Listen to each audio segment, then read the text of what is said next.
Well, sweet, man. Let's welcome to this episode of what did we come up with? Another photography podcast. Another photography podcast. For now, at least. That's a great idea.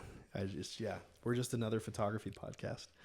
Is all we are. Yeah, another one. Yeah. Should we talk about some photography stuff? Yeah. No. Why? Why would we do that? Sure. I know, right? Yeah, it's like we had all these. Well, like I walk into your house and we start talking about things. I'm like, oh, this is a good podcast conversation. Like, now I'm like, what were we talking about? We could start with the Canon lens blog that you sent. Oh yeah. I had to find my list of topics as well. Let's pull that out here, because we got because last episode we talked about not having a 24 1.4. Yep. And a 50 1.4. And they literally dropped the 24 1.4, a 50 1.4, and then another not white but black 70 to 200. Yeah. Oh, they have both. That's just in that picture. Oh yeah, black and white. But they made it this new. Did they drop that in between the last podcast? I thought it was before. Before the last podcast we did? I thought they did it in like October. Well, they might have, but then I had a friend just send me this. Oh, you just didn't see it? Yeah, and I'm like, I had no idea. I'm like, freaking A, here we are. and they seem to have like these three lenses are meant to appeal to both photo and video users, combining fast performance with a design that benefits high-end video applications too. For 3D imaging applications and recording spatial video, that's their other lens. They're 7.8 millimeter. It looks like for VR stuff that they're trying to do. But this is the whole thing I said last time. It's like this hybrid lenses. I don't get it. And they're just completely leaning into it. Yeah. It's like the hybrid lens series was introduced earlier in the year to address the high-end multimedia needs of many shooters who split their time between filmmaking and still photograph the lenses. The lenses are fast, optically refined, exhibit virtually no focus breathing. So that must be their thing, is like the no focus breathing, which is why they require lens correction on stills. Because they're doing it like in lens, in camera, so that when you're focusing, it doesn't have that.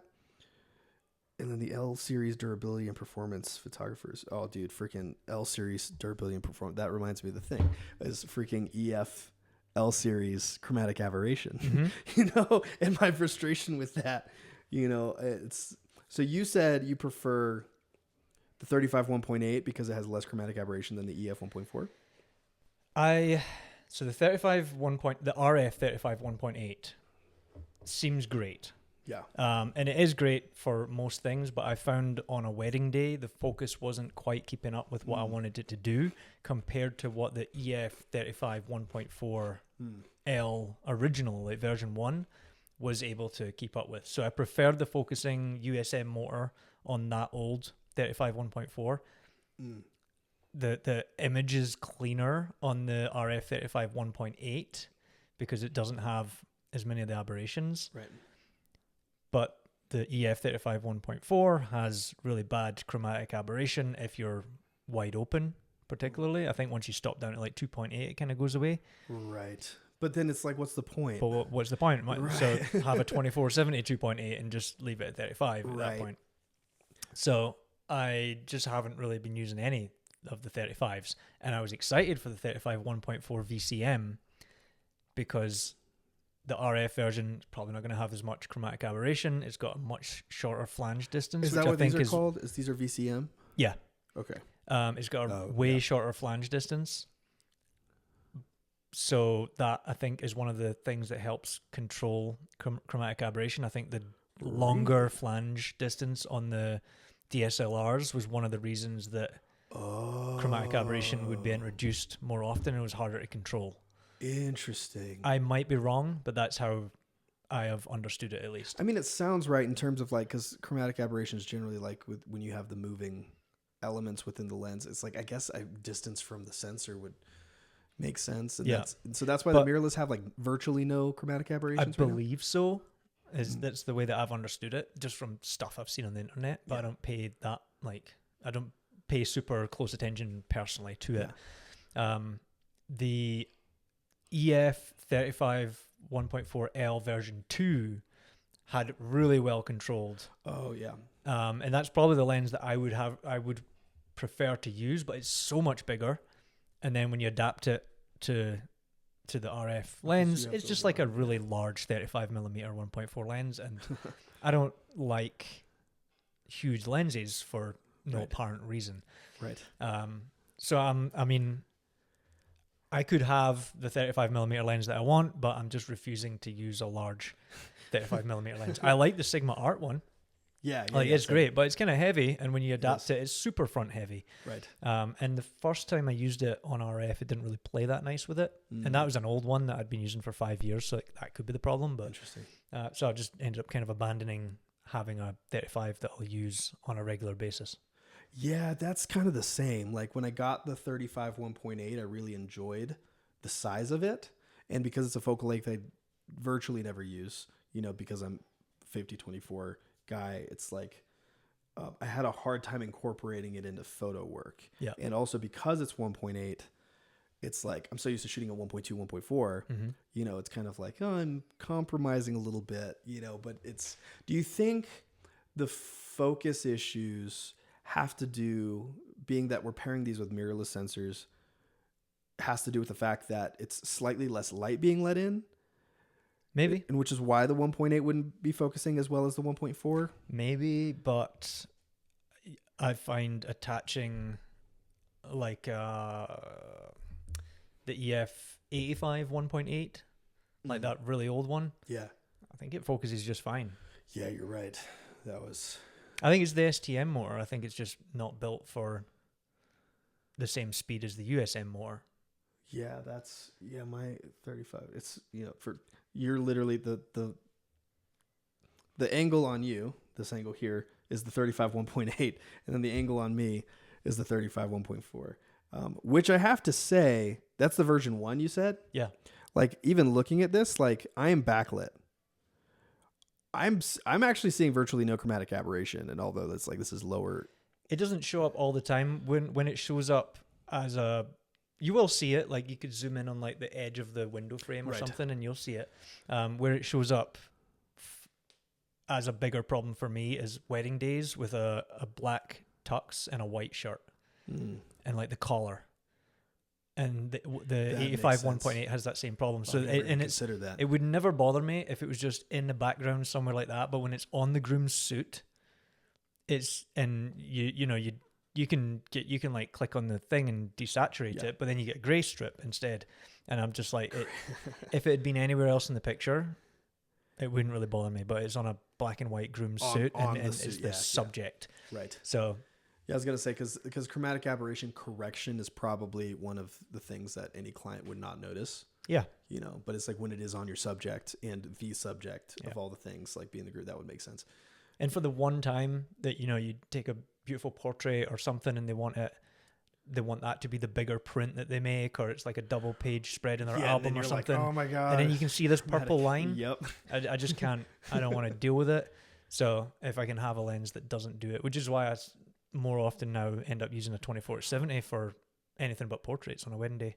Oh, it's 24-70. That's what I started using recently, like last few months. Really? And the RF one is fantastic. Okay, so why the 24-70 instead of the 28-70 f2? It's too damn big. But it's f2. It is f2, but I'm quite happy shooting the documentary stuff most of the day with the 24 and having the other camera with the 50 on it or a 135 or something, so I can still have some stop down stuff wide open stuff if I want, and use the 24-70 for like documentary kind of stuff. Well, okay, so then this brings up another question, because so you mentioned before we started shooting that you didn't realize your camera's firmware was not updated. Correct. So you said 1.5 or 1.6 was your R6 I think one of them was 1.5 and the other one might have been like 1.8. Okay, word. And then so you transitioned to 1.9 on your 1.5. And you said it felt like the autofocus was better. It felt like it had fixed all the like annoying jitteriness that you might get. When you're in like a wide frame and people are walking down the aisle and there's crowd all over and it wants to grab the crowd before it grabs the bride and her dad at the back. Yeah. I feel like that was significantly less problematic than it had been in the past. It's not perfect, but like better. Have you tried the 35 1.8 since updating the firmware? No.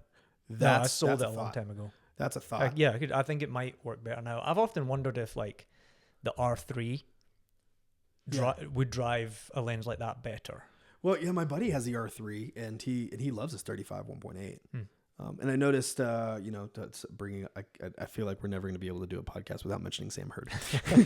Damn it! we should have like a jar. It's like every time Sam Hurd's you have to put a dollar in the jar. It's like a swear jar for Sam Hurd's name.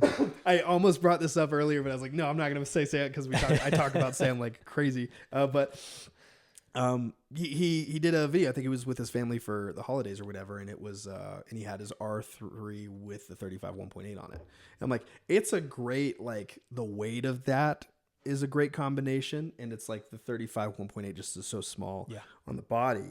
And so I'm wondering if it's the same thing because they have the eye tracking autofocus, if that's any different. Yeah, as well there. But now I have the 28 2.8. I could try it with that and see, because it kind of has the same. Even the 50 1.8, I think, is it's maybe better than the 35, but it still has some. It struggles more in low light to catch that focus. So I should try it. Swapped my RF 50 1.8 with my buddy's EF 1.8, and they have like 4 different EF 1.8s. This is the one that's like as plastic as it gets, like the really like old the one. Worst one. Yeah. And then the focus ring is like this tiny little thing, like right on the edge. It's not even a real focus ring. And because I love the flare. Oh yeah. On that lens. Nice. I never used the older one. I never had the newer version of it. Well, no other lens they make, I think, has this, like, it's just a really exaggerated ring. Nice. From the sun, and it has these kind of striations in it, and it's beautiful. And it's like, and I would switch from my 51.2 down to the 51.8 just to get the flare. Nice. The EF 51.2L has a really cool like red orb. That's like a nice one. You can get it a little bit with the RF 51.2, but like pretty rarely. Yeah. Okay. It has to be like just on the horizon and like in between the couple, and you can get this red kind of orb. Well, I was gonna say, I feel like the 51.2 EF is the one that suffers probably more from chromatic aberration than like all of them. 100%. So annoying. Yeah. It's like 2.2 to maybe have something usable. It's like it's freaking annoying. So we derailed ourselves from the VCM conversation. Oh, I'm all about it. Yeah. Okay. So, let's see. I love rabbit trails, but you're right. Let's. So yeah, I was basically waiting for them to start releasing prime 1.4 lenses, because I mean I have the 51.2 and the 51.8 now, so I'm probably not going to buy the 51.4 VCM unless I sell both of those and use that, right?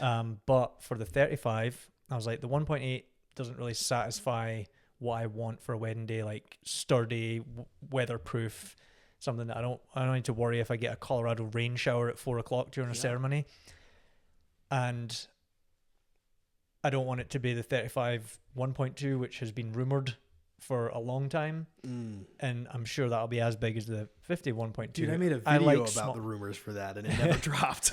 I like small-ish, light-ish prime lenses. Yeah. Like the old 35 1.4, which is why I still have that one.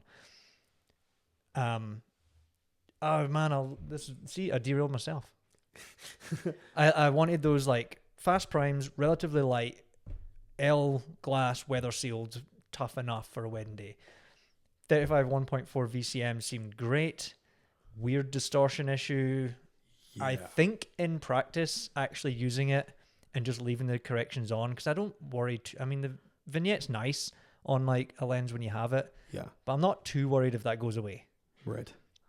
I do not care about the manual aperture ring, even though it doesn't work on the R6. It only works on the R1 or R5 Mark II. I'll just leave it there and not touch it. Really? Yeah, it only works on the newer things. There might be a firmware thing. It's kind of like a quirk of the system at this point. So these new lenses for the RF mount that exclusively... It'll work in video mode, sorry. Okay, they'll work. So on an R6 Mark I per se. Yeah. The aperture ring will work in video mode. Will work in video mode. But it won't work in stills mode. But in stills mode it doesn't, because it's kind of like, it's like a smooth unclicked aperture ring. It's kind of made for video shooters. That makes sense. I don't need an aperture ring on the lens. If the camera's designed that way, like a Fuji, I can use it that way and it feels nice, but there's so many buttons on the back of the R6, I don't need another thing. Like I don't even use the control ring on the lens. Yeah. because I don't need more custom things. Yeah, so I mean, maybe one day I'll get a 35 1.4 VCM and see if I like it or not. Yeah, because it's like, so my position is I have the 35 1.8. And then, but the two lenses, probably the lens I use the most on a wedding day is a 24 1.4. Yeah. But I have the Sigma, which... So would you try the 1.4 VCM? This is what I was all excited about, was the 24 1.4, or 1.2. I was hoping for 1.2 maybe, it's like, I don't know how the physics of that would work, But then I was super bummed when it's like, it's these hybrid lenses, and the 35 had the weird, requiring lens correction, and because I do have the 16 2.8 that it's, I don't know what do they call those, the silver ring lenses, the STM one. STM, is that what they call it? Okay. Oh, that's just what the motor is. So instead of the USM, it's an STM. Got you. Yeah, because I use that because it's so much lighter, and so I do love using that on the dance floor, for reception photos. And while I do like the look of my 14 Samyang, so which I'll end up using probably all the time just because I like the look, it's so nice to have a really light 16. And that thing, I realize, is radically distorted. Not radically, it's not insignificantly distorted. It's known for its distortion. Yeah. Right. And so it's like I would have to correct virtually all of those. And I feel like I lose the 16. I feel like it goes to an 18. Yeah. Kind of thing. And so I'm like, is this even a 24? Yeah. Or is it a 26? Which, okay, who cares? But I'm like, but it's an L series lens, bro. Yeah. And I'm like, just call it a 26. If it requires correction, it's going to be a 26. It's weird. And the other thing with that, megapixels don't really bother me too much. Same. But sometimes when I'm losing them unwillingly, it's a little bit annoying. Right. So if you're on a 24 megapixel, the correction on the 35 1.4 VCM, you lose about 3 megapixels, I think. So you go down to a 21 megapixel thing, which is fine. You could print that massive and it'll be okay. But it's just a little bit like, I didn't choose to lose those. Yeah, that's not nothing. So it's annoying. So on an R6, you're probably going to be down to 17. Right.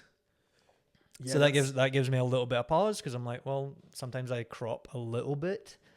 One thing I don't care particularly about cropping, because I don't crop a lot. Same. Which is why I like 20 megapixels and the files. I like the file size.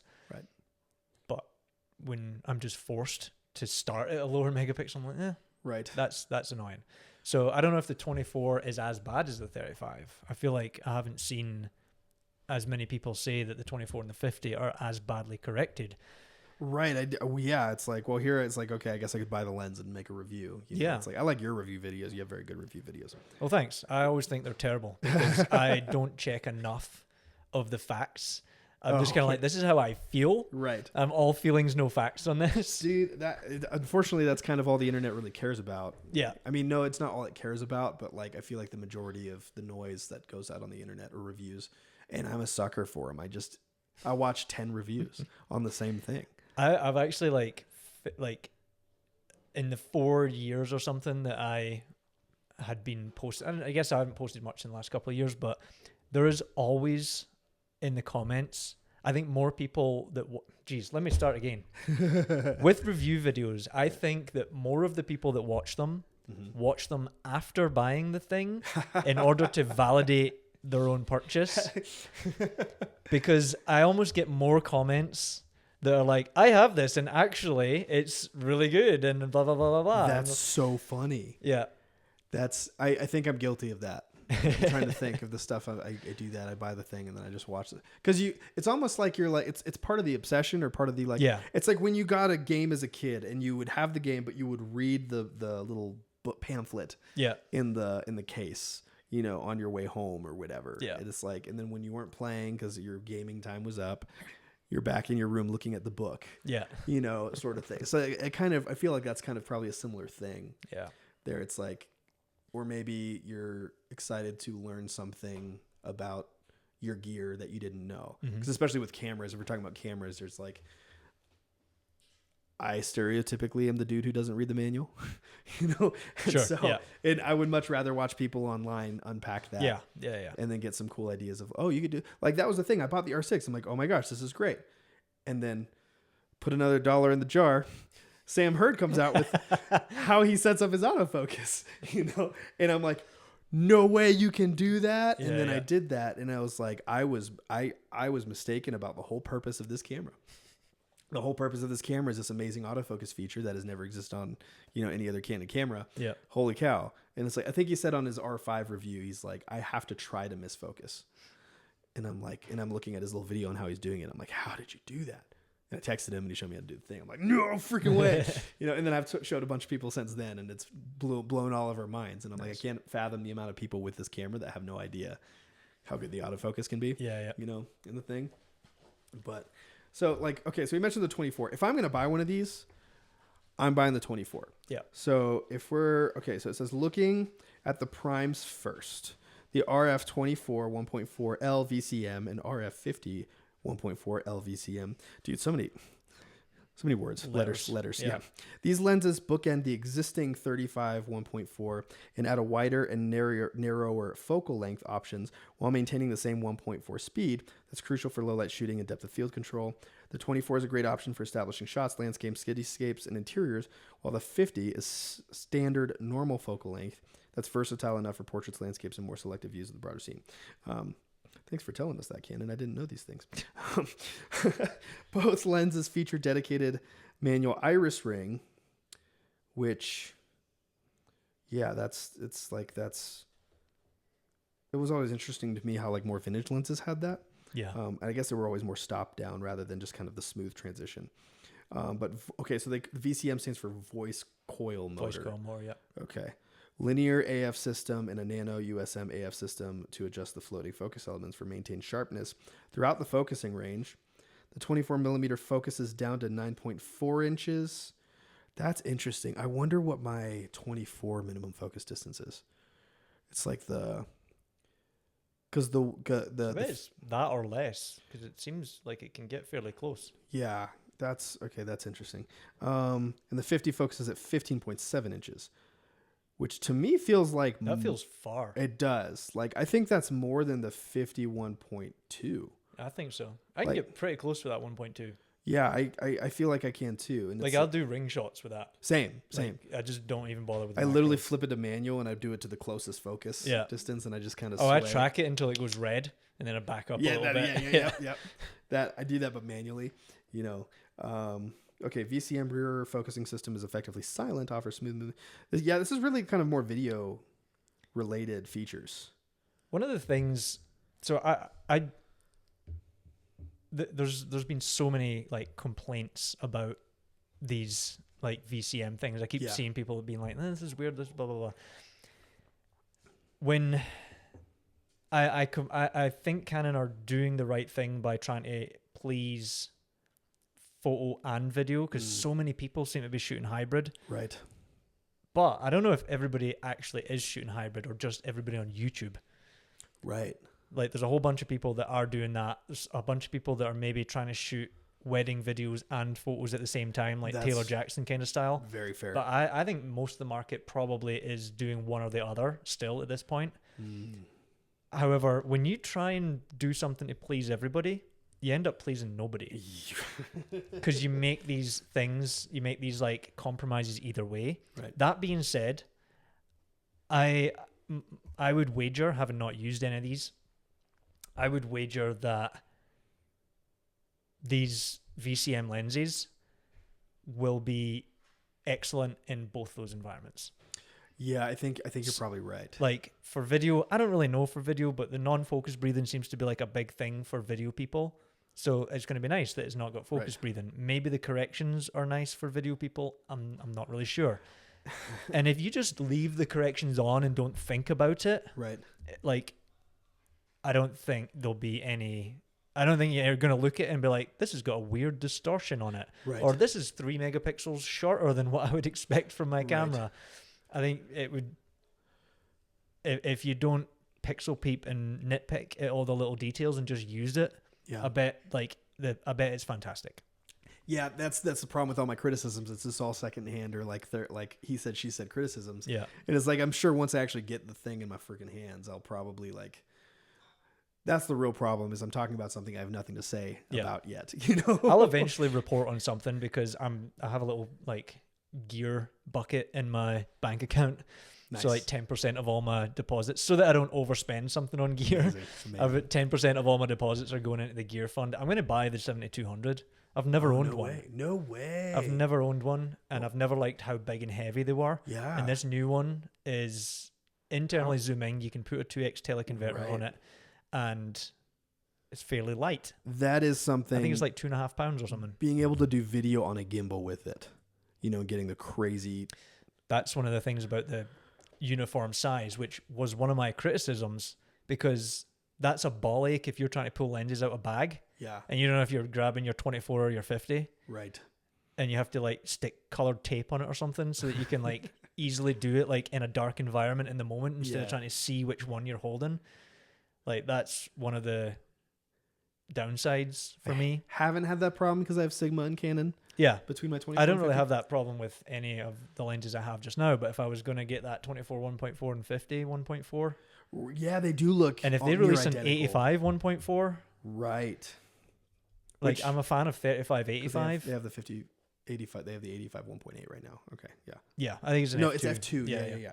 Which everybody said was garbage that I talked to who used it. I've heard that as well. And seen a review side by side of the two of them. The 85 1.8, even at the same settings as the 1.2, is the brighter. The EF one you mentioned last time? The EF, the little gold ring EF from 1993 or 1992 or something, has better light transmission at the same aperture, it looks like. No way. So it was slightly brighter at F2 than the RF F2, but the RF F2 might have been like sharper around the frame. I mean, that feels very damning just in and of itself. Yeah. It's like for the Didn't F2. have the chromatic aberration problem, but it seemed like it lost in all the other things. And every other thing that makes you care about a lens, I guess. You know, it's like... People like old lenses now as well because they've got that character. Right. Right. And that was what was crazy to me about Canon's 51.2 is it feels like a really super modern lens that's absolutely beautiful and absolutely super tack sharp. Mm-hmm. But it also has characteristics about it like the vignetting. I rarely ever want to correct for it because it's pleasing in some way. And then when you point it straight into a bright light source, you get unique flaring that is unique to that lens alone, which is absolutely beautiful. Yeah. You know, but versus, you know, you get unique, like, and granted, dude, I freaking keep the 51.8 in my bag just so I can have the flaring off of that. So it's like, they made a really sharp lens that's really beautiful. And they also managed to give it characteristics to where, like, my criticism of the Sigma 51.4, which was my workhorse for the longest time, was, I hate to use the word sterile, but it was like, it was really freaking close to a perfect lens in terms of, like, you know, I was not a sharpness pixel peeper in the corners or whatever, but it was very, very nice. And if I were to criticize it, it would, it had nice background bokeh. It wasn't as radial bokeh-y as the 51.2. And it was nice, but it just didn't have these like nuances or quirks necessarily. Which we all like and pick up on. Like when you look at 150 side by side. Right. And at the end of the day, like, if it does the job, if it focuses properly and it's sharp and you can deliver a nice picture to the client, nobody's going to be like, oh man, I wish it had that swirly bokeh from the RF 1.2 version, or like... Yeah, well, I'll push back on that idea because... okay, some clients might. Well, I don't think... Okay, well, to your... No, I agree with your point. Clients won't notice. But I don't think the lenses and the characteristic of the lenses are really for the client anyways. No. I think it's for, like... If you're like, and I had one of my mentors, she was a painter as well. And so she would always bring up this comparison of having like a full frame versus a crop sensor. She's like, when you get the expensive canvas, it interacts differently with your brushes. Mm-hmm. You know, if you have good brushes, you feel the difference between good and bad brushes and all of these things. And it's like, and it changes how you work or how you create. Yeah. And I'm like, I got the 51.2 and it tickled my fancy in ways I didn't know I wanted to be tickled. Yeah. You know, it's like, so I'm like, and it made me get ideas or create in a certain way or like go after certain aesthetics. So I'm like, I really think in the same way it's like, okay, so I love guitar. every guitar that I have makes me play completely differently. Mm-hmm. And I can't really put a price. If photography is my profession, is my career, how much is the value of a lens that inspires me to make something just because the nuances versus like, okay, well, this was $2,500 and this one is $900. Why would I do that when this one does 98% of what the other one does? Yeah. It's like, because it doesn't exactly do 98. It does different category of things in maybe a certain way. And yeah, clients are going to notice, but if me, the person who's creating the thing, suddenly create something new to me, not necessarily new to the world. Yeah. It's like I think that's invaluable. Sure. So yeah, if I'm starting, I can take a 51.8 and then shoot a whole wedding with a 51.8 and be like, yeah. And then maybe I want to correct some chromatic aberrations and apply some lens. It'll take me longer to edit. But that's the other thing, is it'll take me longer to edit. You know? Yeah. And that's also very valuable. Yeah.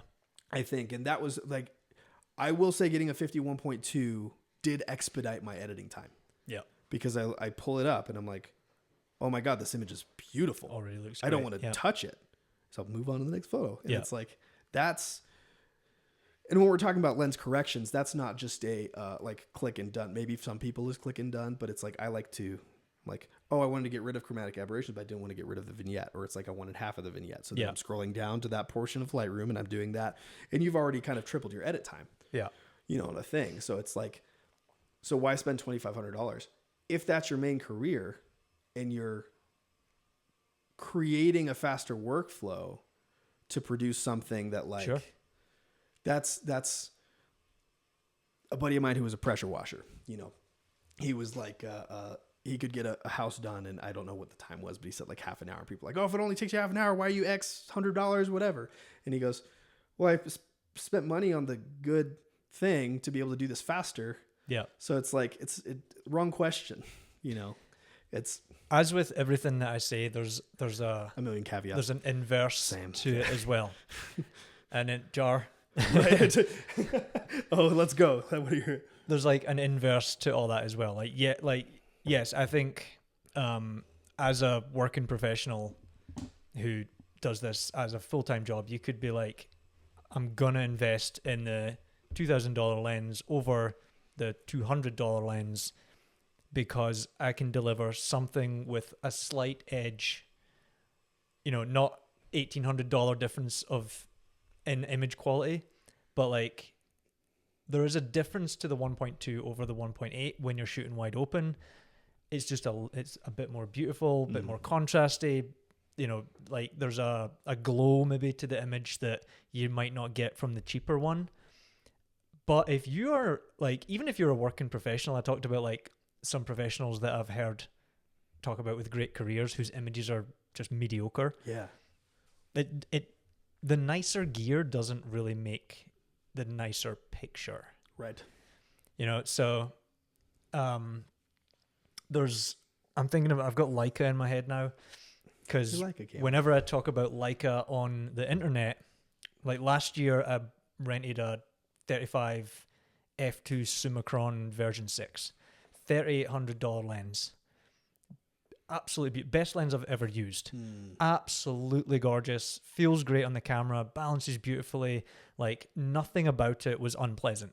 The image quality is like perfect. The out of focus areas are beautiful. They're pleasing. Like it was great. And I also have a $400 Voigtlander lens that I've been using since that's the only lens I ever owned for that camera. And it's I prefer it. Not looks wise, but like I have $3,500 more in my bank account.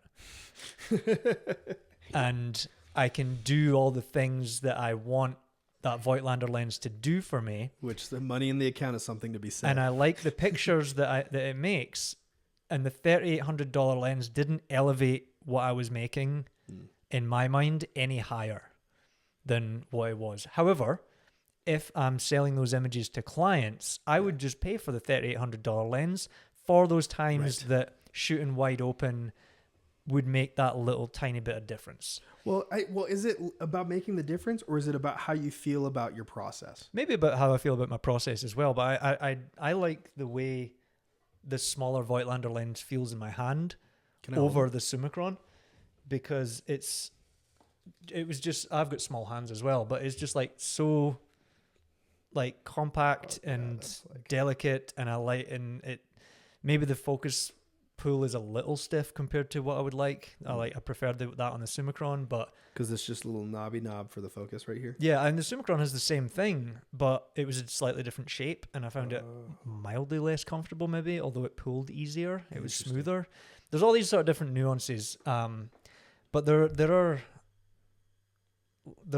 Leica photographer channels who I've seen some of their videos on YouTube. Yeah. And they buy the Leica lenses, because the Leica world might say to you, I don't understand why you'd have a Leica body and not put a Leica lens on it. That's the point. And for me, it's not the point. I like the operation of the camera, and the image quality of Voigtlander for what I want and what I need is good, more than good enough. But like the people with the nice, expensive stuff, sometimes their pictures are just meh. Right. But they get something from it because they're like, I like the quality of this image, and I don't know what, like. There's always the inverse, you know. Right. Like if I can make great work that I like on the cheaper lens, and be really happy with it, that's I feel like that's great. Like this is the sort of does the gear matter thing. I think the gear only matters when. Like the little Voigtlander lens matters to me because it's the right size, it's the right shape, it handles well, it does the things I need it to do. It's also pretty. And it's pretty. And the more expensive lens is beautiful, but it's not. It wasn't elevating. It wasn't changing anything. Yeah, it wasn't for me. It wasn't it wasn't allowing me to make better work, right, or do anything like that. Whereas the 51.2, when you're shooting a portrait of a couple at sunset at 1.2, does give you a little bit of elevation if you can utilize it properly. Or sometimes it might also give you something to lean back on to cover up any inadequacies in your work as well. Well, that was one of the things that my friend Rob Tesser, who I mentioned last podcast, is like he wasn't using, I can't remember which 50 he was using, but he would never shoot at 1.2, because he switched from Nikon to Canon. So when he did switch to Canon and he got an R6 and then he got the 51.2, he was just blown away by the tack sharpness and how it always kind of like, wow, landed on the eye. Mm-hmm. Oh my gosh. But then the other thing was, because it was a 1.2, he didn't have to edit flyaway hairs. Yeah. Because they were just out of focus. They weren't there. And it just looks great. And I'm like, that's a massive practical money saver. If it's a time saver, it's a money saver, especially with the turnaround time for our weddings. It's and you're going through 800, 900 photos, trying to edit these things. It's like, that to me seems like a practical thing, because you're using the Leicas for street photography. Yeah. Which I finally got to look at your street photography portfolio, and I was like, holy crap. I love this stuff. Thank you. Almost. Can I say I like it even more than your wedding stuff? No.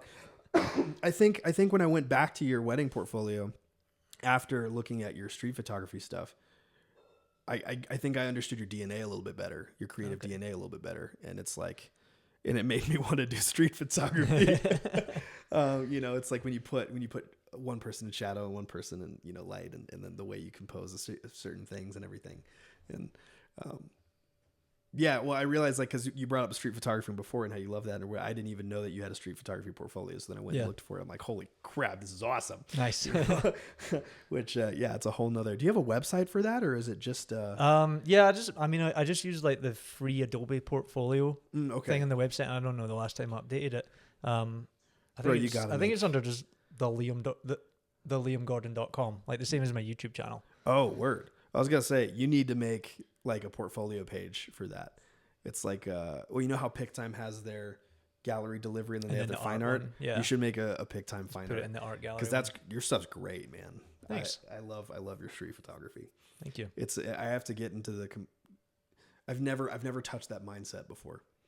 The street photographer mindset. When there's a pandemic and you don't have kids, it's a really good hobby. Because I had to drive an hour to Denver most of the time that I wanted to do it. Like I can walk around the Springs, but it's far harder. The quieter a place gets, the harder it is to get close to people. Right. The more so that's why I like going to the Balloon Festival, which is only a couple blocks from here. Yeah.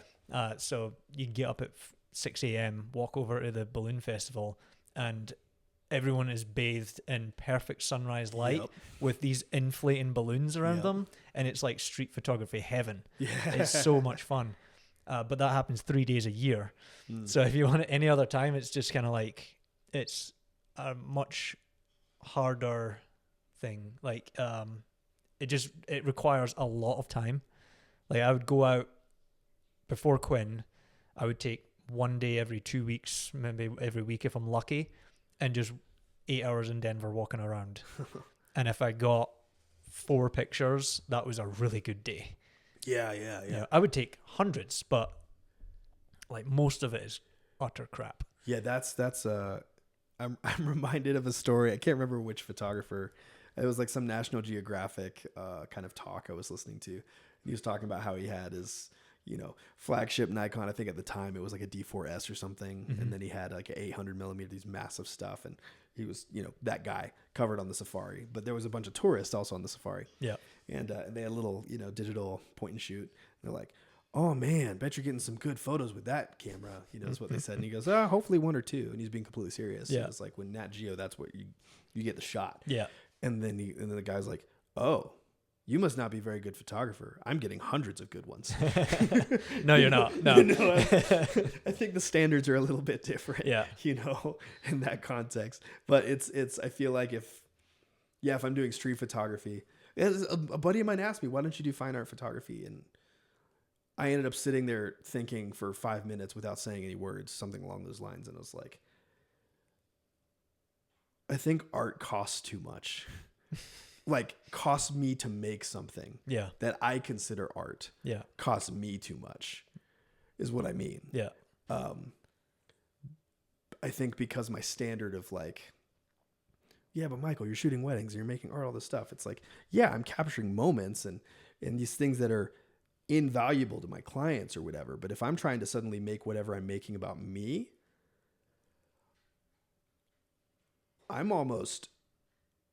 there's almost a fear there. Yeah. If that, I don't think I've actually talked about this or thought about this. It's like, does this make sense that it's almost like a vulnerability? Possibly. Like, I think whenever, I don't know if anything that I've done could be considered art, but I know that people will say photography is an art form. I feel like it's kind of, it can bridge the gap between just being a commodity and an art sometimes. Yeah. Well, there is a vulnerability in putting something that you made out you just made it for yourself. So like, right. I only really have street photography as a reference for this, or just like walking the dog photography, because I'll always carry something, and that can still kind of fall under street. But there's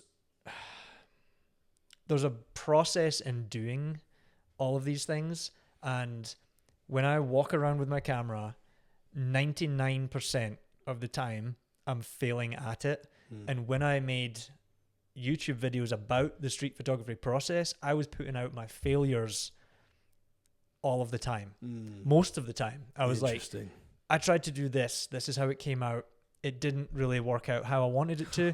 Maybe if this would have been better, blah blah blah. And then sometimes I'd be like, I love this one, this isn't exactly what I imagined, this thing just happened in front of me, all these little pieces fell in place, and I really like it, and I'm so glad how that turned out. Yeah. And sometimes people would maybe not watch the whole video, and there'd just be a comment under there like, your pictures suck. This all sucks. And sometimes it'd be in like a foreign language. Sometimes I'd have to translate it, and it'd be like, your pictures suck. I'm like, great, thank you. But like, it can be kind of like a fear of like maybe the way you're judged, or just like you have to find all of the stuff yourself. Whereas a wedding, you're hired to go to something that will be in some way interesting. Yeah. Well, yeah. I mean, first off, you have weddings. So the funny thing about, oh man, I have so many points I just want to address in the thing. Okay. Actually, I'm gonna take this whole. We have not stuck to any sort of script. Oh no! Again, this is my preference. I was like, we're gonna be able to break this up into 3 mini episodes and like put it out in clips. We've been all over the show. No, this is how I prefer it, anyways. Is we find something interesting and we take that rabbit trail. So I'm gonna take this kind of whole wedding and what's interesting about shooting weddings and put it over here, and then just address what you said about your process in finding the shot with street photography, because you set yourself out to go do the thing, to go get the shot, and you had an idea of what you wanted. I think this is part of what terrifies me is like, okay, one, I have an idea and I want to pursue it. I don't know if I can ideate that idea to be something that's as good as I want it to be, first off, and then second off, do I even have the ability to create or capture? Because then you get into the question, are we capturing or are we creating in this context? And then you just stood in a place and you failed X amount of times. And that's part of the costing that I was mentioning. It's like, okay, it's going to take a tremendous amount of effort to even get to the thing that I'm ideating or envisioning. It's like, it is a different thing to have a vision and try and fulfill that vision than it is to go into and be an empty slate and then photojournalize or capture whatever's there. And that's what I feel weddings for me is, but then if I'm making something that's about what I see and I'm trying to pull out of the world with the camera, it's like you mentioned you failed X amount of times and then you happen to get a thing you didn't even expect necessarily from your ideation. So then you captured something that surprised you, and maybe there's 5 elements from an image that are all in synchronicity, behaving in a way that you now see the image and it's now moving. Yeah. That's what I'm terrified of. It's because, yes, like, why don't you do fine art photography? I'm like, I'm not even sure I know what art is. Yeah. And that's kind of the big skirting philosophical kind of thing that we're dancing around, is what is even art? And it's like, and one, I don't even know if I'm not sure I know how to answer that question. And then a friend of mine says, have you ever been moved by art before? I'm like, actually, yeah. And he goes, I think that's all you need to do to be able to know what art is. I just don't have words for it. It's like, so how do I make something? Because every time I was touched by art, it's a spiritual experience. It's transcendent. And my mind went to the completely wrong place there. Oh, okay. I was imagining a guy called Art. Okay. I knew what you meant, but right. My mind just went the wrong path. That's so funny. That's funny. Sorry, I derailed you. No. That's good, because it's. Whenever I've been moved by art, I don't think it had anything to do with what the artist intended. No. It might have. And I've had a friend, small town. He was in a band. It was like a duo, and they would make some music, and then they came out with a few records. And I listened to one record one time, and then there's this one song, and it just did something to me. And I asked him, I'm like, bro, when you said this and this and this, and instead of saying, yeah, we were trying to do this, he goes, oh, that's amazing that meant that to you. And I was like, oh, there's a disconnect. What I'm getting is different than what he intended, but he's like, the way he phrased these lyrics, I'm like, no, you had to have known that it was touching these deep, deep things. Yeah. And but I don't know that he did. This is great. And I think he knew that he didn't know that he did. And so it's like, when I'm thinking about art, especially in photography content, because visuals are incredibly powerful. It's like, what's that one famous image? The one, I think it was the girl who had survived some bombing attack in Iran or something. And she has the piercing eyes and she has the red. Oh yeah. It's the Afghan girl. Yeah. Okay. Afghanistan.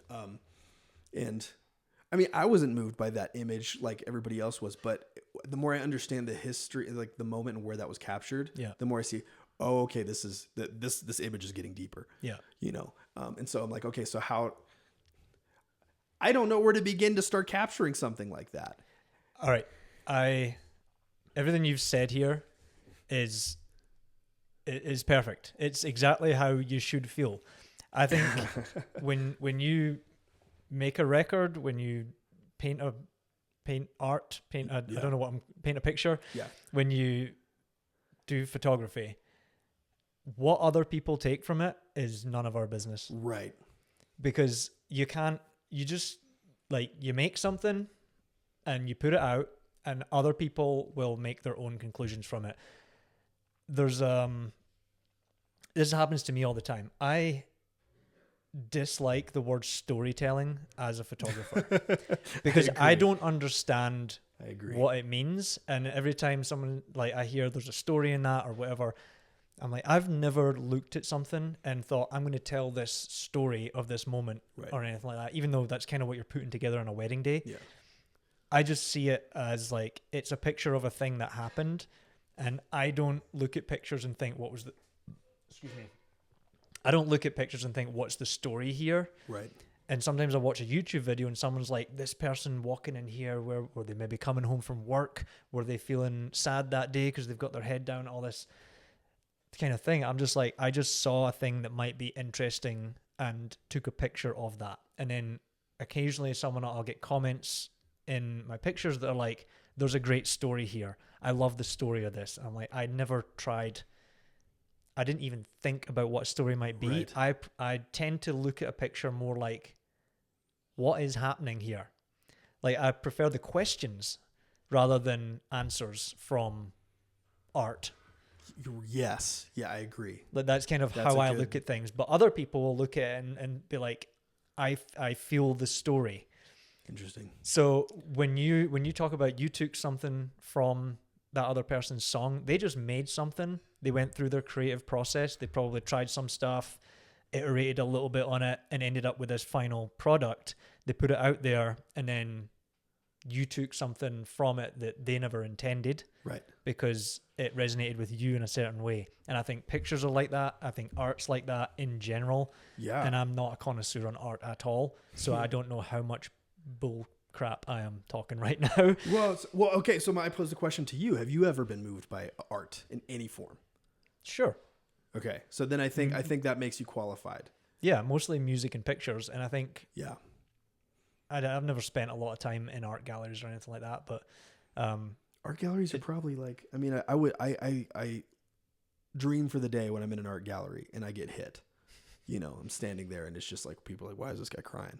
You know, like, I long for that day. It just hasn't happened in an art gallery. I've definitely looked at something and been like, wow, that's like wild to look at. That's amazing, or something, like, you know, but I never really thought about what anything means. But that's how my brain works. Yeah. I don't listen to songs and think about what the lyrics mean. Whereas I used to find, especially with, like, back in the day with Eminem, my friends would know stories about Eminem and like how a lot of his life came through in rap music. I heard like rhythm and words in a rhythm and I would know the words, but I didn't necessarily think about, I didn't have like a film reel of what that story was in my head. Right. Same. That's my predisposition. Well, I hear music before I hear lyrics, and some people hear lyrics before they hear music. And I've never been the lyrics first person. Yeah. Yeah, I've not been. I always felt like there was something wrong with me when everyone else is like worrying about the lyrics in a song. Well, it's like that's almost, because that brings in the creator or the artist who's making that thing, tying the story of the person to what they're making. Mm-hmm. And I think that mattered to me as a teenager who was into bands and was considering where these guys came from. And I would get the DVDs of their behind the scenes, and I cared about where they were at, like, philosophically, or what was happening in their lives and where the songs came from. And I think that's entirely valid. I think the art that's been the most deeply, profoundly moving to me, it is something in like I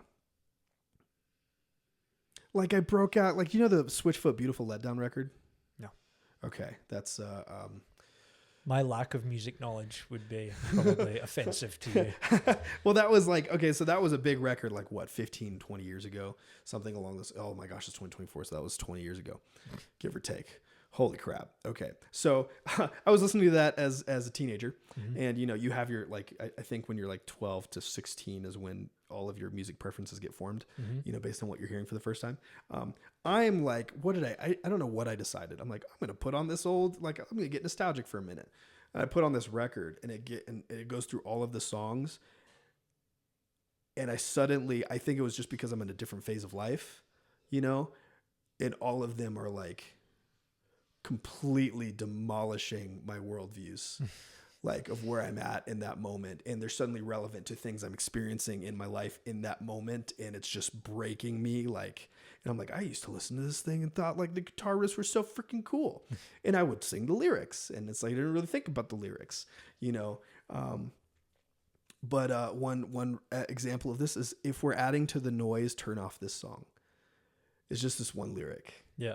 And I'm like, turn off your stereo radio. If we're adding to the noise, turn off this song. It's, I don't even remember the context of the thing, but I just ended up in my car, like looking at the lyrics, and it was like, my eyes were open for the first time to whatever was happening. And I don't even know. And I'm like, this was a guy thinking like iPhones weren't even invented yet, you know? And he's talking about turning off the static of whatever is going on in the world. Yeah. Like, and I don't remember what it was, but it hit me, and I'm like, oh, that's what art is. Like, friggin', and who knows what he was thinking when he wrote that? Mm-hmm. Who knows if he was thinking one person would experience this 20 years later with technology in a different place, with, you know, like whatever else is we could not anticipate about our life, you know, with the internet being what it is, and social media being what it is, and technology being what it is. And suddenly it just completely wrecking some I'm getting close to middle age now, you know, dude's life out in the car while he's experiencing something. It's the transcendent. Yeah. It supersedes the artist. It supersedes wherever I was at in the time that wrote, to where suddenly it was relevant 20 years later. Yeah. You know, it transcends time. It transcends, you know, that's why I call it a spiritual experience. Because I'm like, and that's what I'm terrified, or I don't even know if I'll be able to, like, and this is the other thing you said that I wanted to get to. You were just standing in the right place at the right time and captured the thing you weren't expecting when you were after a different thing. Yeah. And so the depth of that image was more than any of the other failures that you got along the way. Yeah. And I think there's something to be said for that, is like, maybe it's not about us making the thing. Maybe it's about us being transcendently in the right place at the right time with the skill set to be able to capture the thing that we're kind of like aiming at. And I was moved by what you said when you said that. So that's what I was like trying to get to. I don't think that, I know nothing about this, but I don't think that when Picasso started painting, he knew what the final result was going to be. I think he was like, maybe this will work. I'll try this. Yeah. And then goes back to it and maybe goes over something and like, no, I think this way is going to be better. And like, that's why when they like X-ray paintings, they often have like layers of other paintings underneath them. Over, yeah. So I think it all sort of, I've never tried to equate street photography with painting before, but it's maybe similar in that kind of way. Just like you just have to be willing to show up and put the time in. Yeah. And with time and with practice, you end up finding the things you're actually looking for. Right. Because when you go out with a vision, you almost never find the actual, especially with street photography, you don't find the actual vision that you're looking for, but something might happen that's close to it, or something better happens, and you just have to be there to react. And but every time it's like maybe, maybe. Right. And then you don't even necessarily know until you go back and review. Yeah. Which I think is probably the better. That's how I would describe shooting weddings. Mm-hmm. You know, it's like, because to me, and I've always said this sounds super cheesy, but I genuinely think this is a thing. And the reason I like shooting couples is because the subject, rather than like say a model, and I love model work all day, and that's a whole, holy crap, that's another rabbit trail we could go down, you know, and creativity and individual portraiture or whatever. But it's like when the couple is the subject, the way they interact with each other, how far apart they're standing, how they're looking or not looking at each other, the subject ceases to be one or the other, or even both of them. It becomes the way they're connected to each other. Yeah. And that is why I think, you know, one, wedding photography never gets old, even though we're both, I think anybody who listens to us talk will notice we're pretty dang technically oriented, you know? But like, so the longer I've been, you know, doing this as a career, the more I care about black and whites, because it just to the connection between people. Yeah. I feel like, it eliminates color noise. And granted, my company's called The Vibrant, and I love color, and I'm a sucker for color all day. But it's like, I'm now looking for the father-daughter dance and the way the daughter is pulled into her father's shoulder and then the tears coming down. Yeah. And that does more for me now than the crazy light technical execution, even though I will forever love the crazy weird off-camera flash technical execution stuff, and I will never stop. It's like the things that I value or look for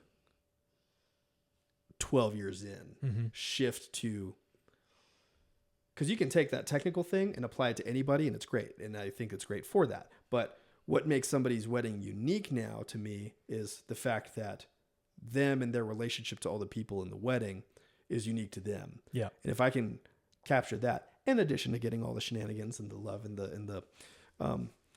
hey, my attention's all over, oh shiny, I want to make these cool weird things, because if my entire portrait section of the gallery I'm delivering all looks the same, then I want to shoot myself. It's like, and I need it to be as diverse as my attention span. Yeah. So it's like, so I love having that, and I will forever. But then the thing that keeps me excited to go to a wedding now, after 300, whatever number we're on, is like the moments and the relationships. Yeah. And that might be why I like your street photography.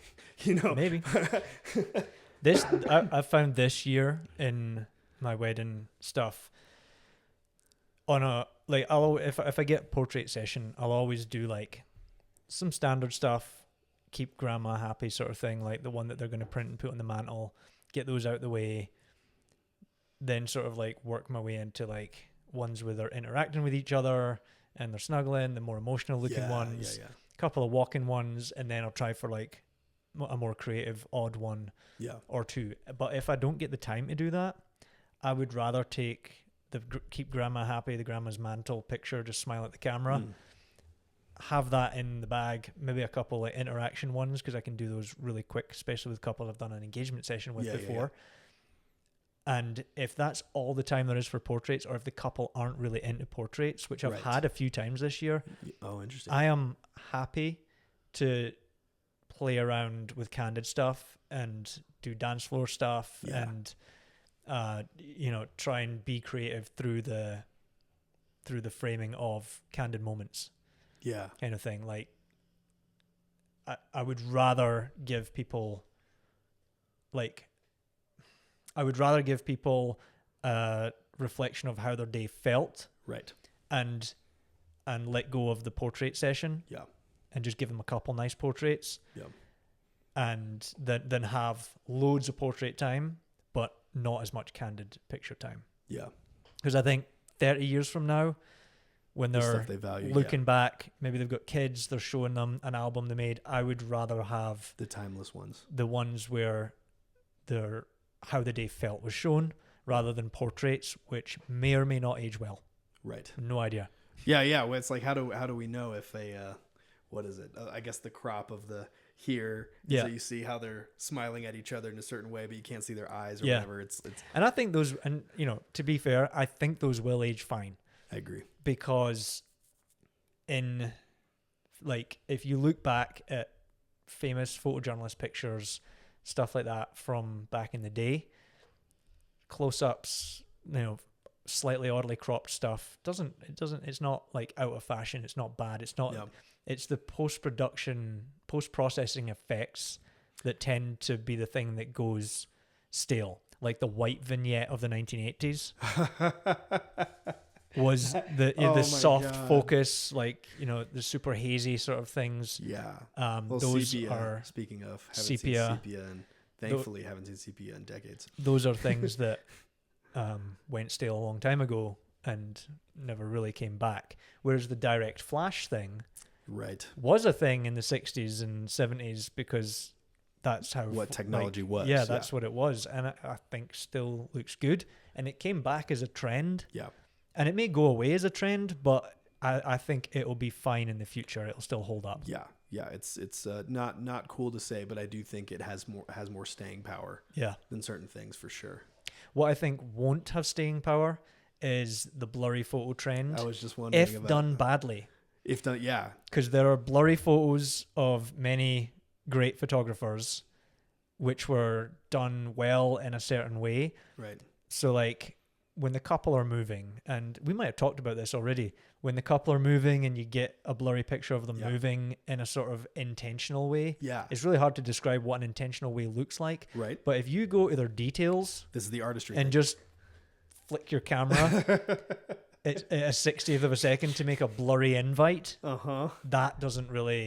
that's not going to hold up. That don't tickle my over fancy. Time. You know, that's just like, I don't think that's gonna fade away. But the better versions of it, like the couple running towards you, anything where like a piece of the image is still sort of legible, when you look at it, will be fine. Yeah, well, it's like you said, like, okay, if we do it the right way, and I think that's where the artistry comes in. It's like, what is the right way? I can't give you words for what the right way is, but I know it when I see it. Yeah, you know, and so it's kind of like, and trying it with the invites is fine. Yeah, like it's a maybe, isn't it? Every time you're like, oh, maybe, like, maybe that'll work out, but do one that's sharp just in case. Right. Maybe it'll work. Maybe you'll get made fun of by podcasters on the internet. Yeah, maybe. You know, and I reserve the right to make fun of you.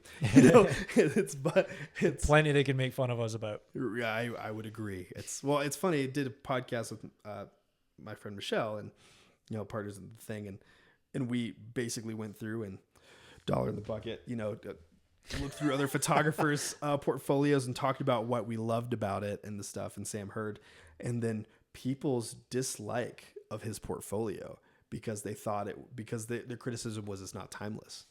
And I'm like,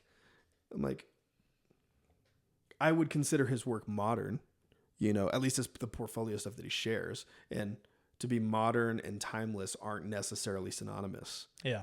You know, I don't like the word timeless either. Yeah. Because you know what wasn't timeless in 1970? What? Color pictures.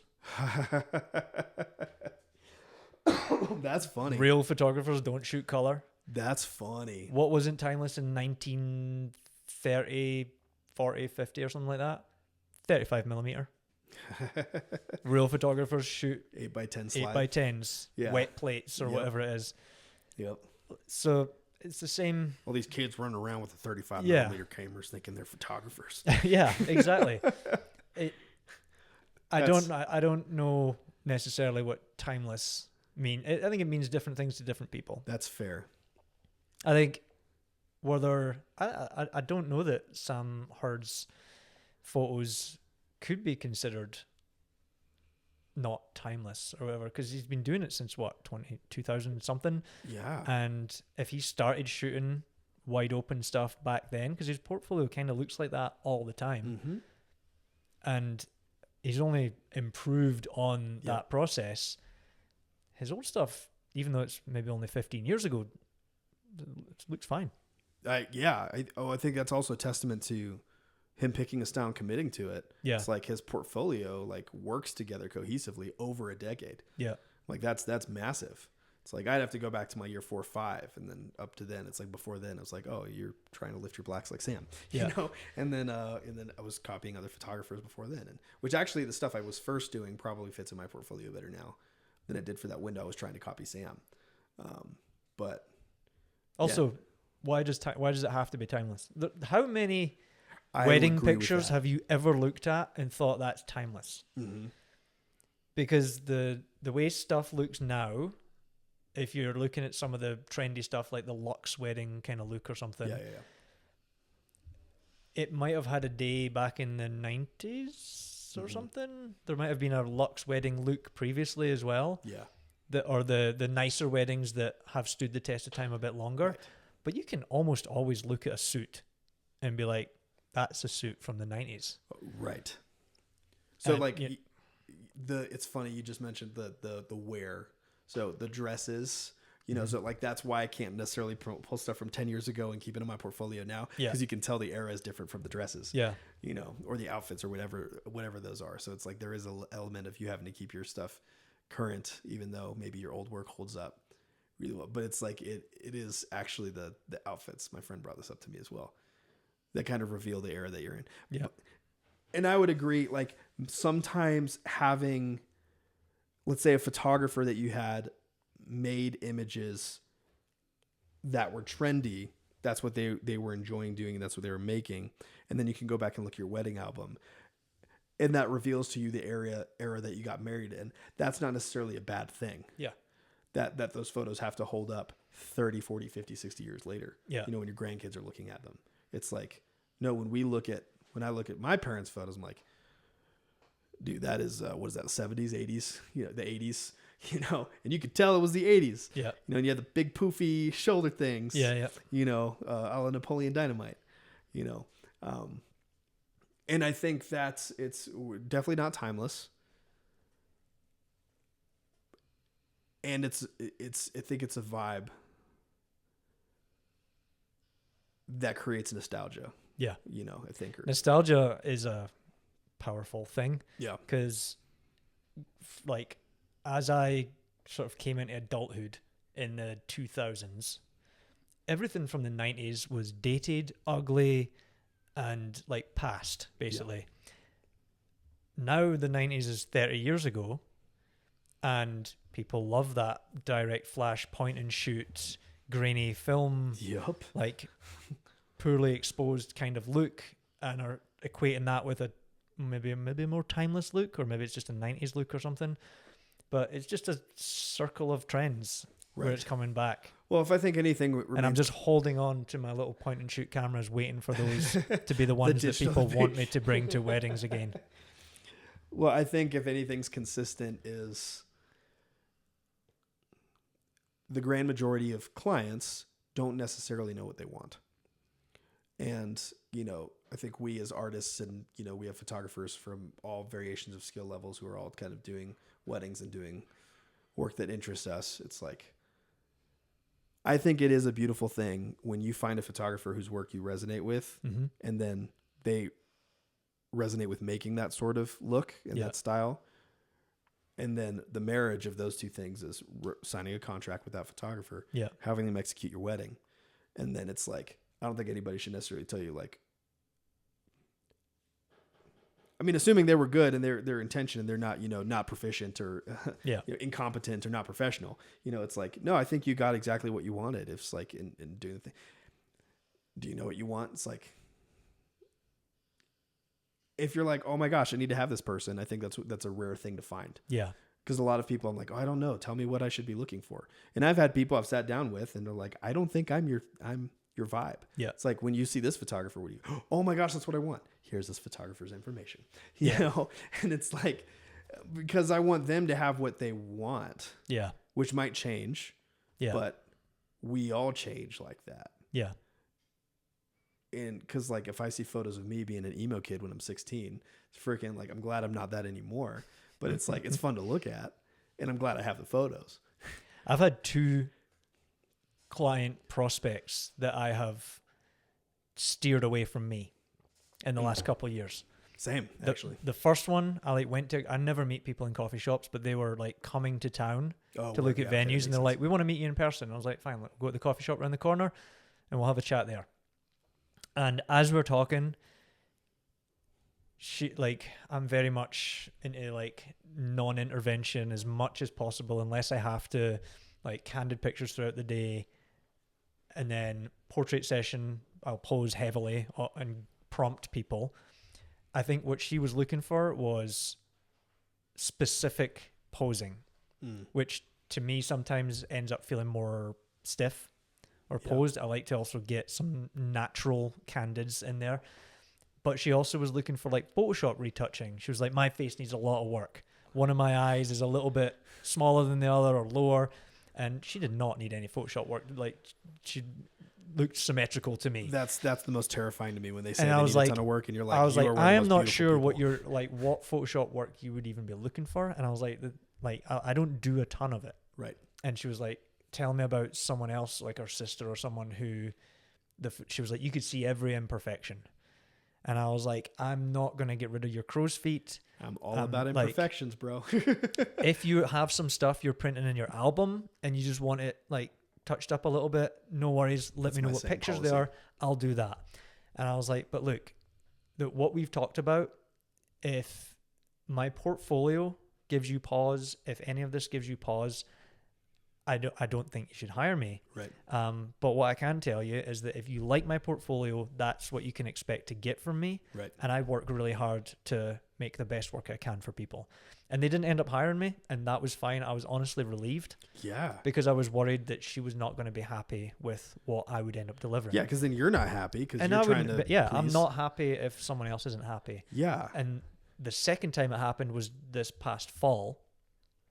And I sent them like 3 or 4 galleries of different sizes of weddings, different places, because they were like looking for examples of how their wedding would look, but I didn't have one specific wedding that fit all of their things. So it was like in the mountains, but larger wedding party or small, and this kind of look. So I sent, here's a bunch of weddings that have all the pieces of what you're looking for. Yeah. And she came back with like, can we talk about some specific stuff that we didn't like? And sometimes it was like terrifying. Elements of the portrait session. Yeah. And I was like, look, be brutal, because I'm not offended if you don't like it. Yeah. Like, it doesn't affect me. It doesn't affect, like, I have built enough confidence up over the last few years to not worry about what other people think. So tell me what you don't like and I'll talk to you about it. And it was like, I don't like when these pictures where there's a blurry thing in the foreground that doesn't seem to fit with the background. Interesting. And 2 of them were literally just like the tall grass that was in the foreground. Right. I was like, so that was a part of the scene. Mm-hmm. And I was just using it to creatively experiment. Sometimes you're just trying to give people different angles, different things. Right. Sometimes you leave a thing in there and it's maybe not your favorite portrait ever, but you're like, they might like it. You want to include it. Yeah. So I'm including it. And then I was like, these other ones where there's like this is her out of focus bouquet in the foreground, which is a little bit passé, like a little bit old school, a little bit past to put a blurry thing in the foreground. But there was a guy on a bike that I'm blocking out with it, who was in the corner of the frame. Yeah. So like I was using it to blur, to remove something from with the frame. Practical intention. Yeah. And I could have probably photoshopped it or something, but I was just, it's in the creative process of that. She didn't like daytime flash because they wanted a specific mountain shot and it was 2 p.m. in July. Right. So they were in a slight patch of shade as a cloud came through and flash lit them up and background was in focus at like F11. Portfolio? It's in my portfolio. I know exactly what you're talking about. It's like long lens, make the mountain big. Yep. Yeah. And I really liked that picture, and they were like, and I was like, okay, fine, no daytime flash. Yeah. I'll put the sun behind you. I'll stand you under some trees. That's fine. Yeah. But that was the problem solving mechanism for a 2 p.m. photo shoot where they wanted to get the mountain in the background in the shot. And there was a variation of it where I think they maybe were in some shade and I just tried to balance it out, but the mountain was a bit further away looking and it was a bit blown out. Yeah. They preferred that one. Right. And I'm like, that's fine. But I was like, I actually said to her, I was like, if you're like, a lot of these things are just the process that I use to problem solve, to try things and to creatively experiment on a wedding day. And I don't want you to feel worried if you see me crouching down behind a coffee table shooting through some flowers. Right. So I might not be the person for you, and that's totally fine. Right. And she came back to me and she was like, no, we like your work enough. It was just a couple things. We still want to hire you. And they booked, and then some really bad family stuff happened and they ended up having to cancel. She was like, so she kind of just canceled the wedding, but she was like, I'll get back in touch when we're ready to move forward again. Well, I was going to say, it's like when you have that level of, I actually really enjoy those because I had a client and we did their engagement session and then they came back with feedback from their engagement session. And that was actually really helpful. So I could know about the things that they did or didn't like about themselves. I'm like, okay, we're shooting on this side of your face. It's like, if we're turning you this way, we're doing this. And it really did allow us to hone in on the things that they wanted. on their wedding day, where it's like, where those sorts of conversations become scary and threatening to the photographer is where like, okay, you don't like this photo. That was literally a problem solving mechanism I used to remove a biker, or the sun was very unflattering. Yeah. And so we used the flash, and you say you don't like it stylistically. Yeah, it was a stylistic choice within the confines of the problems of the light within the moment. Yeah. And it's like, I'm happy to give you like, dude, if I could give you golden hour light for 8 hours, let's freaking go, dude. Yeah. You know, and I'm happy, but like part of the thing I like to champion in my work is you can give me literally any lighting scenario, and then I can problem solve my way into giving you something that I think is creative and gets me excited. And so, ideally, if it makes me excited and then you get excited from seeing what makes me excited, we're going to be a great match, dude. Yeah. You know, it's like, I'm like, because you say you have criticism of this thing. I'm like, yeah, I probably would have done it differently if the light was different too. Yeah. You know, it's like, but the question becomes, are you okay enough with that work to where if you see like, oh no, that's great. That's super cool that we did this in this environment and it had to be that way because the light was a certain way. Or do you want somebody who would just completely throw out that entire scene, move you to an entirely different place? Because that's a problem-solving choice that then gets subcategorized into style. Yeah. You know, and kind of the thing, like if you put us right here and then we'll move things around, make things work for that scene right there versus somebody who wants to move it into. That is a stylistic choice that varies from person to person. Yeah. And it's like, if you look at our whole body of work, you know, in its entirety and then go, yeah, I would probably nitpick my own stuff too, man. It's like, it's like the things I'm probably most proud of are pulling out creative things when I didn't expect that place to be a creative place to be. It's kudos to you for, and I've done it too, held the hard conversations where I'm like, all right, you're going to rip me a new one. Let's go. And, but it's like, okay, there's context to this thing that you're ripping apart. That's part of the equation here. And are you okay if things turn out this way? And then how much more do I have to adapt on your day to make it something else that you would do differently because you're a different person? Yeah. Or do you just trust me to make technical decisions as much as I make artistic decisions? Yeah. Dude, that's a big convoluted. Trust a photographer is a very big deal. Yeah. Oh. The couple that I just photographed their wedding on the 29th of December. I did their engagement session back in like March, and I always give people like a bit of a pep talk before the engagement session, especially the first time that like I've shot with them. And I'm kind of like, if I'm saying nothing, assume you're doing the right thing and keep doing it. When I'm giving you directions, it might seem weird. You're gonna be like, what the heck are you asking us to do? And I'm like, it's less about the thing I'm asking you to do and more about how you guys react with each other. So give yourself permission to just giggle at each other, to laugh a little bit. You don't need to stand exactly how I say. You can smile at each other. You can sort of like, you know, give each other little kisses if it feels right or whatever, but just like go along with the weird thing that I'm asking you to do and just give me your trust in that. Because if I say it and someone doesn't really commit and go along with it, it'll look awkward. Right. And if I ask you to do the awkward thing and you let go a little bit and allow yourself to be sillier and laugh with your fiance, those more genuine expressions come out. And after I gave them that pep talk, they went with it great. They fully went in on it. And then at the wedding day, they were like, I'll do what you tell me to do. Because I had no idea what the heck you were doing. You were standing in weird places. Like, you were crouched down behind a yucca plant. Like, and we were like, kind of like, we could not see what you were planning or seeing. Yeah. And it came out great. Better than we had ever expected. Some of it was super creative and just, we had no idea what those pictures were going to look like. So tell us what to do. We will do it. And the whole day I was like, well, do you like the building or do you like the trees for the background? They were like, whatever you think's best. And I was like, well, the light's nicer over here right now, so let's use this. And then the building ended up not working, so we moved them because the light came out and it was right in everybody's eyes. And then later we went back and did the building because there was nicer light, and they just like were like, whatever you want to do, we're gonna do it. So they gave me that freedom, and I think it made their pictures better by them having buy-in too. Right. The trust. Because if I hadn't done that engagement session on their wedding day, they might have been a little less like, okay, let's go fully in on it and full trust or whatever. They might have been a bit like, what the heck are we getting asked to do here?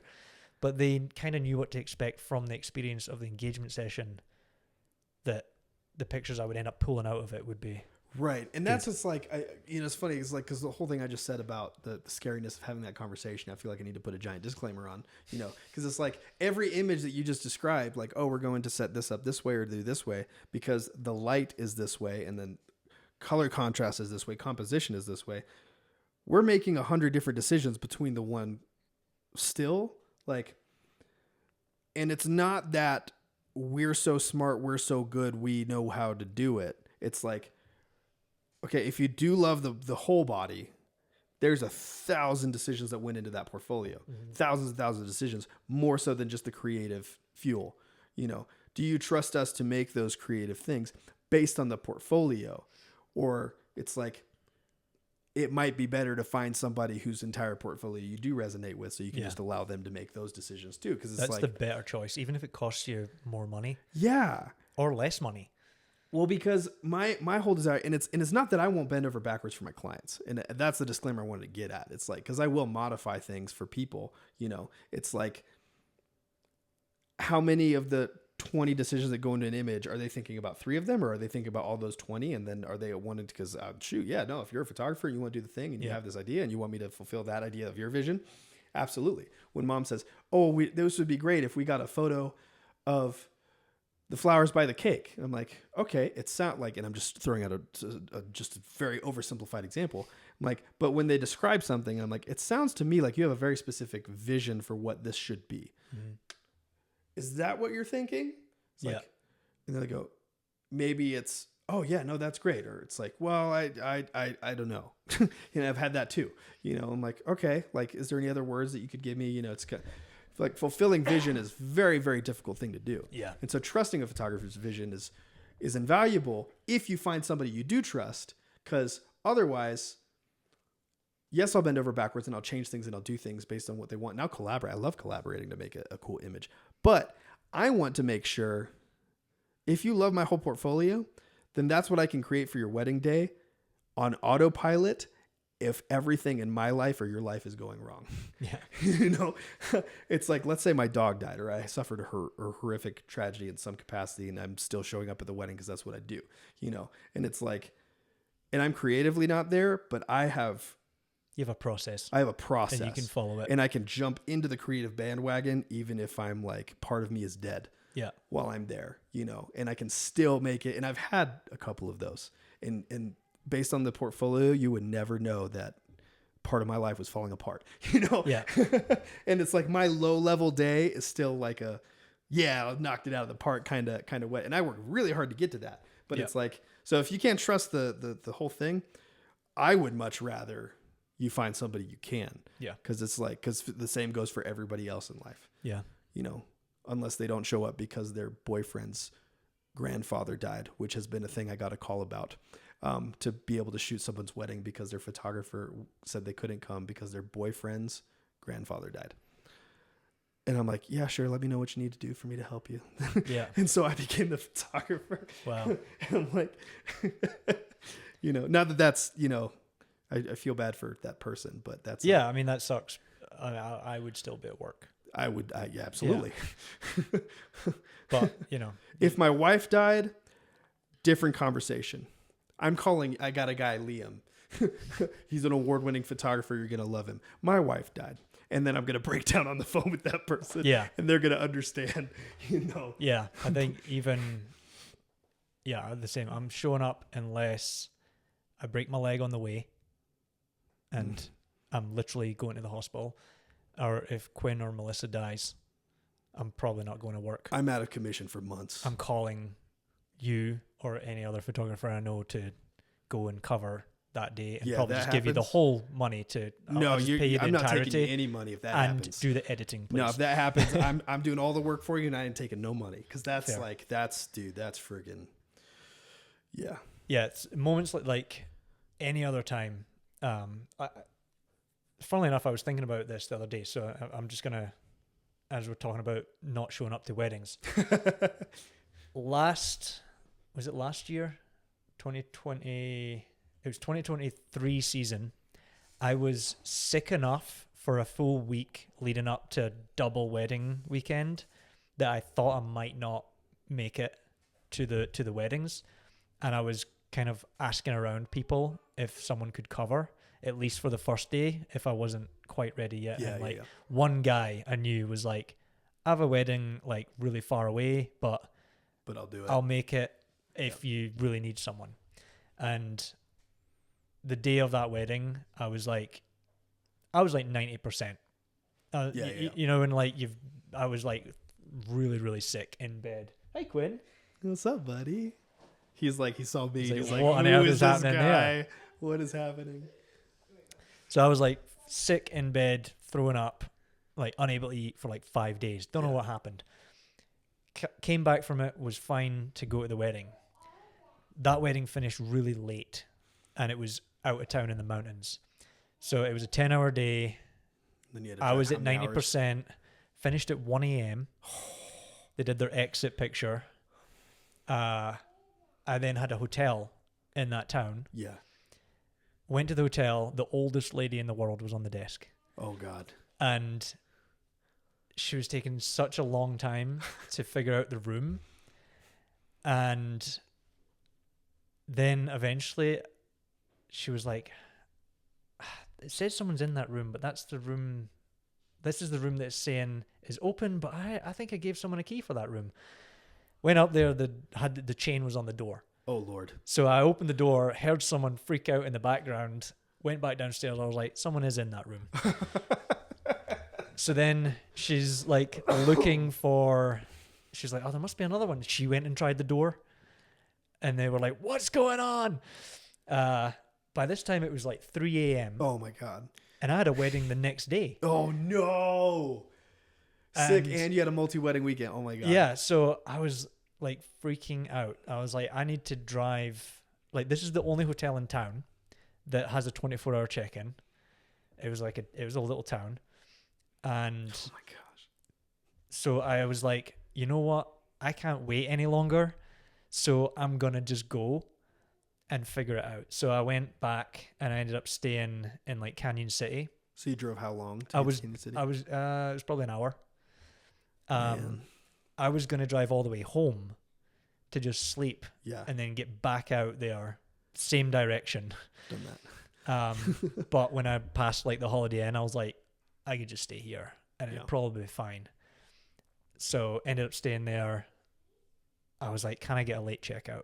And he was like, latest I can do is like 12 or something. And I was like, that's fine. I would need to be out by 12 to make it back to where I'm going. Like I was starting the wedding at 1 o'clock or something. And then 8-hour wedding day the next day on, I don't know, maybe 4 hours of sleep. Yeah. Cause like my body wakes up because I'm stressed already when I went to sleep, and like it was awful. And then on adrenaline made it through the next wedding day. But that, like, I think the work was up to par. Not necessarily actually the second day was the better one always overall, I happens think. for me. But the light was absolute trash on the first day, which sucked because I think the ceremony was so late in the afternoon that the sun was behind the mountains as the ceremony started. So it was already that kind of blue hour during the ceremony. Yeah. And it was I just didn't like it. That was also a couple that I made adjustments to my style for because they didn't like shallow depth of field. Bro, if that's a question, we hate shallow depth. That is now something that I would be like, look at my portfolio, look at my pictures. Yep. Not everything is super shallow depth of field. Not everything. Some of it is, but learning from that experience, because then I was doing portraits at f2.8, f3.2, and everything was a little more, I just didn't. I have had a overall, client say it that. didn't look quite as pleasing throughout the day as I would have Yeah. hoped. But I still like it. I still think I did a good job. And yeah, I would now address that much quicker. Right. And just be like, if you don't like out of focus stuff, probably be careful. Right. Well, it's like I had one client and they ended up liking, it's like, okay, so basically when you're looking at my portfolio, you like all my ultra wide stuff. Yeah. You like the couple in the middle, the sky is radically cool, and then you're lit up in the middle and it's a 16 millimeter or something. It's like, okay, a lot of my photojournalism was a 16 millimeter and you're a 2-hour elopement. Sure. I'm sticking the ultra wide on there and we're doing the majority of that in ultra wide. So you have lots of focus on everything, but it's like, but that's a massive low light tool is having a low aperture. And I'm like, that makes it harder, I guess, for us in the day of. It removes a tool from our tool bag. And granted, we can do it. We can totally do it. Like, can do it. It's like, but if we have 3 weddings that weekend and we have to keep the notes of our adaptation for that one, and it's in October, so we have 9 weddings that month. It's like, that's when I'm like, for your sake, if you like what I just output on autopilot, will be great. Because it's like, if I have 9 weddings in October, by the time I get to that 9th wedding, that's going to be one of the best weddings I ever shot. Because when I compress all my weddings, I feel like there's like a flow that happens. You get in a flow. Yeah, for sure. And it's like, I'm like, oh man, I want another fall season where I'm like, got a ton of weddings. Yeah. It's like, because it makes us better. For sure. Yeah, man, we've been talking for an hour, 40 minutes. This is probably a good time to... Probably a good time. We only got to one topic on the list. That's good. That was those lenses, and then we bounced through. I think that's great. A lot of other random stuff. Well, good. We have more for next week. Yeah. Yeah.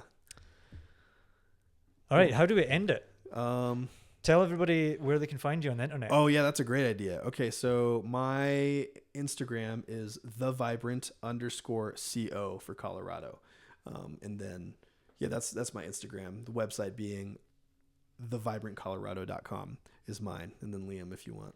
For me, if you search Liam Gordon on the internet, you'll probably find my photography website or a footballer who is also a Liam Gordon. So I think you'll be able to tell the difference. On Instagram, liamgordon.photo is my wedding stuff. If you're looking at street stuff, the Liam Gordon. It's all kind of linked from one to the other, though. So if you go to my wedding stuff, I think it's linked back to the street stuff. I even do a little motorsport stuff just for fun. Oh, no way. And that's Liam Gordon. Oh my God, what is it? liamgordon.motors on Instagram. And I really mostly only post the wedding stuff. But I've been doing motorsport stuff for fun. We should talk about that another time. Yeah, we should. And what else is there? You don't find me on TikTok. I really just post stuff on Instagram. YouTube. Oh yeah, the Liam Gordon on YouTube as well. More street stuff historically, but this year I'm going to start kind of reviewing wedding stuff and talking about more wedding stuff because that's what I'm going to have time for, and have less time to go and shoot street because it's a huge time commitment. Also, your accent makes it way more fun to watch YouTube videos. For Americans, yeah. Yeah, for Americans, right. Precisely. It's, so go subscribe on YouTube. But this has been another photography podcast. Yeah. Thanks, man. 2. Yeah, you too, man. Awesome.